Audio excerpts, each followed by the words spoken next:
जब सुने के होई भोजपुरी गाना, बस बजे के चाही गाना।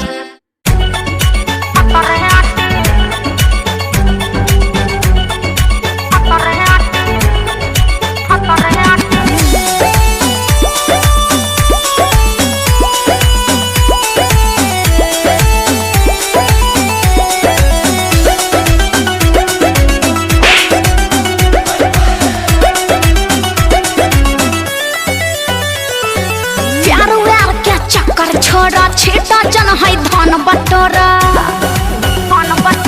प्यार व्यार के चक्कर छोड़ा छेटा जन है धन बटोरा। जितनी है सखिया तुम्हारी सबका से रिक्वेस्ट हमारी, घूरो जन प्राइवेट दुआरी, एक बाइक हो खो सरकारी। Please please please please please. अरे बात सखी ये क्या कह रही हो? जिसका दिल टूटेगा ये उसी को समझ में आएगा जो मेरे समझ में आया है। ओका बोका तीन तरोका लौवा लाठी चंदर काटी, जब आते तब भतरे आती। अरे जब आते तब भतरे आती,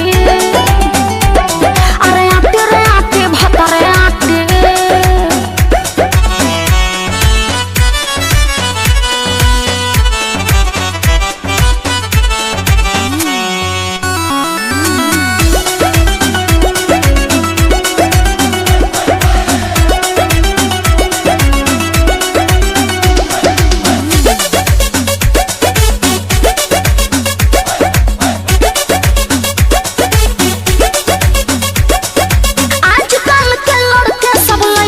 मौज उड़ाते हैं और बोलते हैं उठा ले जाऊंगा तुझे मैं डोली में।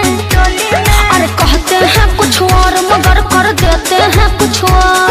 सोच समझ कर कदम उठाओ, बस अपना दिमाग लगाओ, किसी की बातों में ना आओ, मौका है अभी से हो जाओ सावधान सावधान सावधान।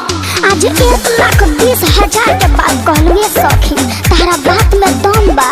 अरे अभी तो ढेर कहे के बा, ई तो बहुत कम बा।